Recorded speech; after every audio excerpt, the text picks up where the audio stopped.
Well, Ernie and I, and both of the Davis family, we all grew up together. So it's just like one big happy family when we was growing up. And last week when I was at the hospital to see my brother, I ran into Charles and Catherine. Being the nosy person that I am, I asked them who they was going to see, and they said Ernie. So I followed them. And when I got up there, Raynard's daughter, Rayna, which that was the first time I probably had seen her since she was grown, and she said, ma'am, she said, go ahead and talk to her. She can hear you. So I told Ernie that, I said, Ernie, this is Joycey. She opened her eyes and she smiled. And the next thing I knew, she says, do you remember the carnivals we used to have when we was growing up? And I said, yes, I do. I said, that was the highlight of the summer. At the end of the summer, to have the muscular dystrophy carnival for Jerry Lewis.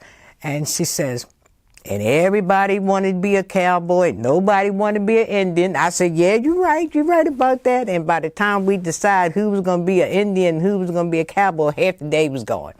And then after that, she brought up about the stagecoach that they used to have in the back of their yard. It was gray, and it actually looked like a Western stagecoach. And we would get in that. But with the carnival, another thing that she remembered, because when I left, I said, I wonder what made her remember that. She said, you remember Golly was the wizard, and Mama put this turban around his head with a pennant in it, and he was telling the fortunes of the kids that came to the carnival. But with the stagecoach, we laughed, and I just said that, you know, if I gave her a brief light, that she didn't have to suffer for those couple of minutes, I am so happy. And people didn't know, but Ernie was very comical. She could make you laugh. She really could. And even though as highly as educated she was, she never made you look small. You know, she met you at your level, and she always saw the good in everybody. And she also tutored my daughter, Sean, in the 3rd grade. So, you know, I'm always appreciative of that. And I'm going to miss my friend. I really am. And the most thing I'm going to take away from Ernie is her faith. She had a faith like no other. And I'm going to miss you, my friend, and I love you. Ernie and I have been lifelong friends. We became best friends during our spiritual journey at Asbury United Methodist Church.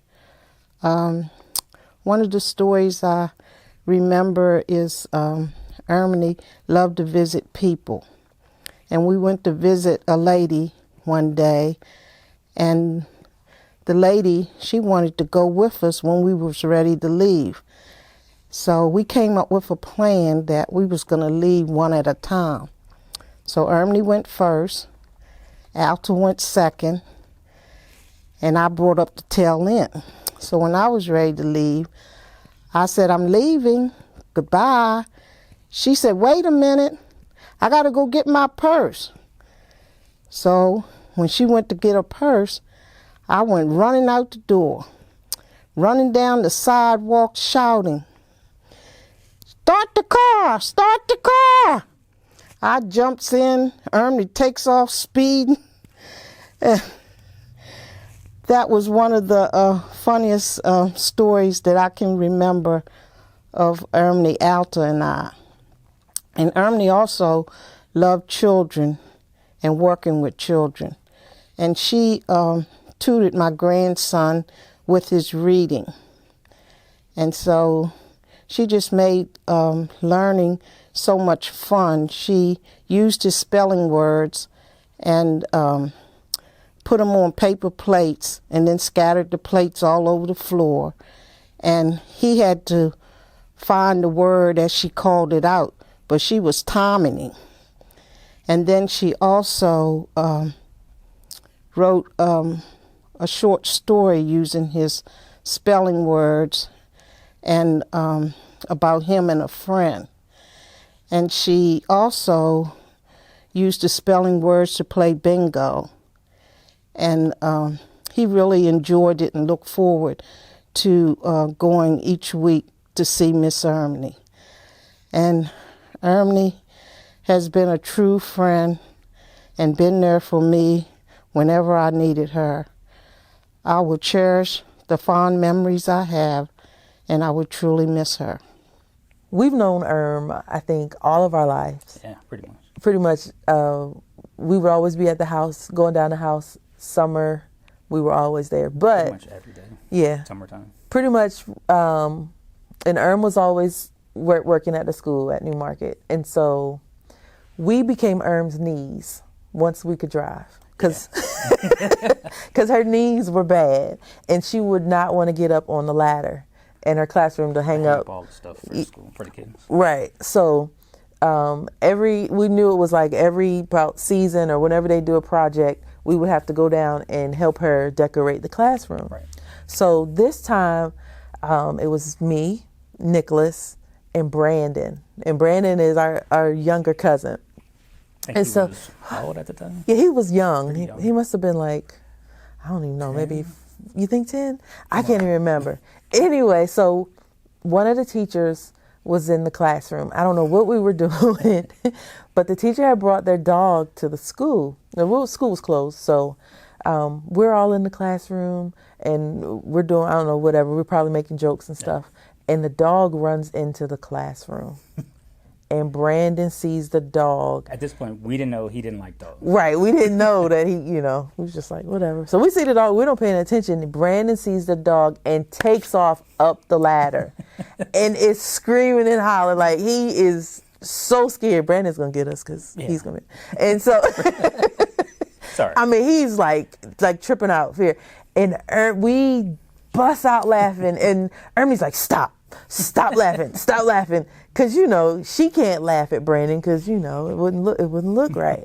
So we finally got Brandon down off of the ladder. The teacher got the dog, we got Brandon off the ladder, and then she had to take Brandon out and talk to him one-on-one and make some sort of pact with him that, we wouldn't laugh at him anymore. Cause Brandon was upset. Like yeah. All we want to know is why he was up there. He Right. hung up some stuff. Right, while he was up there, he could have put something up there, but so.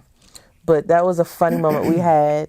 And then, you want to tell the one about the school? About the cookie. Yeah, the cookie. I don't know if it was the same teacher or not that came in that had cookies, but we must have been down like the other end doing something. Well, we weren't in the room with Ermine. So as she's handing the cookies out, only took one cookie and didn't get one for the rest of us. So instead of not telling us she didn't get a cookie, she tried to eat it really fast before we got back, but ended up choking on it and coughed for the rest of the day. The rest of the day, we walked in there, she was like, Yeah. It was karma, that cookie, the whole entire time. and she kept trying to get, and we was like, well, what are you coughing? What's wrong? Yeah. Oh, nothing. Just something in my throat. But really, it was the cookie. cookie She didn't want to the whole share with time. us. But yeah, But yeah, those are just some of the stories that Yeah, we we've could had- go on for forever telling forever. We have but what I take from just being able to, I'm just honored that she would always say this one thing. She would always say, you can pick your nose, you can pick your friends, but you can't pick your family. And she would say that in the good times, and she would say that in the bad times, and that would just always make me. And I remember that to this day. That even though you can't pick who your family is, I'm just so grateful that I was born of wars and that I was able to, be so close to her and learn so much. Even as when I raised with, as I'm raising my girls, I think of the different things that she would tell me and that kind of thing. And that's one thing that I think will always stick with me. Just the advice that she would give, just like for the small things. And it'd be something so simple that you think you'd know, but then when she said it, like, oh, that does make sense. Yeah. So, but that was my memory. Yeah. And same thing, I love being a part of this family and love having Erm as being like one of the teachers. I remember like in school, she used to check papers before we turned them in. Yeah. And she used to mark them up a lot. Yeah. It's She had not that fun. piece of red, Yeah. that red That pen. marker. Mm-hmm. So yeah, I mean, we've learned a lot from Erm. She's taught a lot, and she's been genuine ever since we've met her. Like never a bad bone in her body. So that's definitely gonna miss that a lot. Yep. But job well done. Job well done.